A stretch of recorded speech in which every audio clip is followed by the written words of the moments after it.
Sa mga katik vloggers, mga subscribers, bago at saka luma, mga supporters, mga dumaan, dumalaw at bumisita sa channel, lahat ng mga viewers, secret viewers at silent viewers, magandang araw. So ngayon dadaling ko naman kayo dito sa isang simpleng passive high pass filter. So nakaano to? Naka second order na high pass filter ano. Siguro sa iba sa tingin nila ay tatawagin na nila tong dividing network or crossover network. Para sa akin, hindi ito matatawag na dividing network or crossover network. Ulitin ko lang para sa mga hindi nakapanood ng mga lumang video natin. Kapag three-way yan, okay, so isang frequency yung papasok sa input divided by 3 frequency ranges. Kaya three-way. So kung two-way lang, isang frequency na papasok dito, tapos i-divide niya into 2, kaya naging two-way dividing network. Kapag three-way dividing network. Sa ganitong iisa lang, ang tawag po niyan ay high pass filter. Hindi mo matatawag na dinivide kasi hindi mo naman siya dinidivide into 2 or 3 frequencies.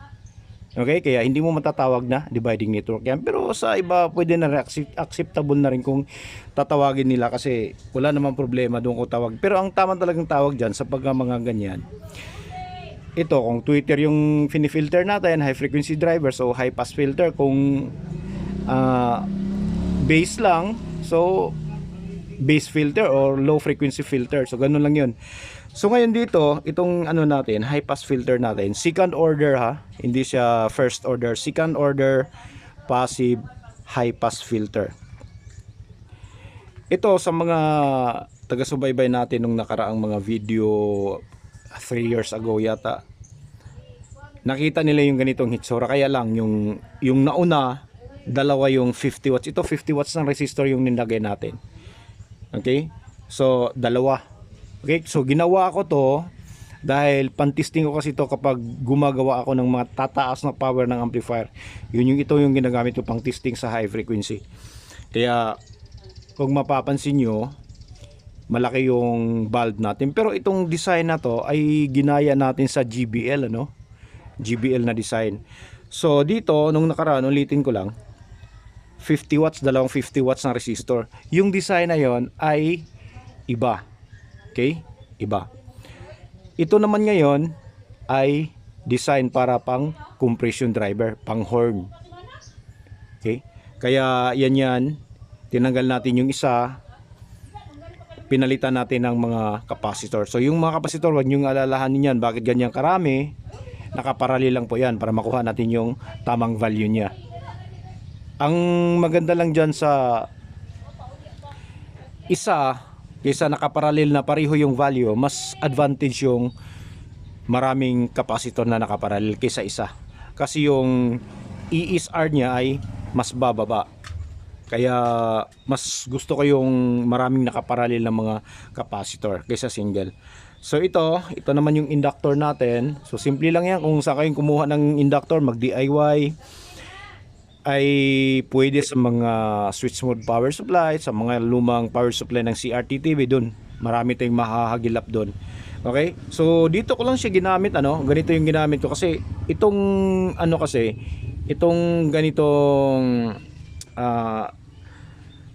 tawag natin inductor or transformer sa mga inverter power supply, switch mode power supply ay high frequency, kaya ang tawag dito high frequency transformer. Naman ang pinifilter natin ay high frequency. Kaya walang problema. Okay? Kung ito yung ipapagamit mo sa akin para sa low frequency filter, mas gugustuhin ko yung yung walang core. Mas gugustuhin ko yung walang core. Kaya lang matakaw yun sa tawag nito, magnet wire na gagamitin natin. Okay? Tapos sa original pa dito, yung original na ng GBL ay naka-series na dalawang 25 to 30 watts na bulb. So dito naman, ito ay 60 watt. Okay? So 60 watt. Kaya pareho lang yung wattage. Yung sa original ay dalawang naka-series, dito isa lang. Pero 60 watts na to. Kasi yung nabibili kasi sa market, walang direktang ganung bulb na 60 watts. May nabibili na 20, 15, 25, tsaka 30 lang, hanggang 30. Okay, so yun yan. Dito, ito yung pinaka-input natin dito. Tapos dito, kung magtataka kayo bakit tatlo, so dito ito, full frequency yan. Dito, galing lang yan dito. Sa gitna yung ground, tapos yung high frequency filter output natin, high pass filter, ito yung pinakagilid. Okay, so subok natin ano, para marinig nyo. Dahil wala tayong compression driver, so ito lang yung gagamitin natin. At least malapit yung tunog. Kung paano tumunog yung ano, yung compression driver kapag yung ginamit mo. Ito naman mas malapit siya. Okay, kisa naman doon sa gagamitin natin na peso, yung peso. Paano ba babanggitin yung peso, piso, okay? So iba yung tunog nun. Kung ikukumpara dito sa tinatawag natin na compression driver tsaka sa mga ganitong klaseng tweeter. Okay? So paparinig natin sa inyo ano. So wala tayong ibang gagamiting driver muna. Ito lang yung gagamitin natin at purong ito lang yung gagamitin natin dito sa tugtog na maririnig nyo. Play natin.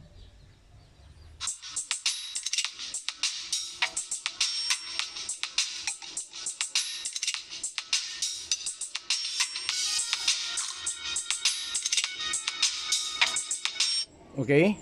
Tapos sasabayan natin siya ng ano, full range speaker, no? Sasabayan natin siya para marinig nyo. Tap natin dito. Play natin.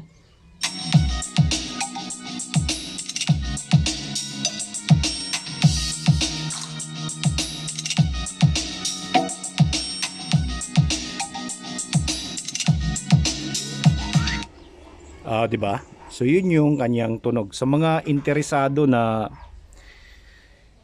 magbuo ng ganito, so pwedeng mag-comments kayo below diyan sa comment section natin at ibibigay po natin doon sa Fix and Review Facebook page yung totoong schematic ng ano natin, compression driver na design ng GBL.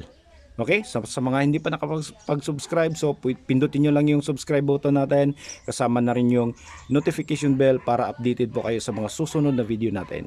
Okay, so hanggang dito na lang siguro tayo. So maraming salamat. God bless at bye-bye.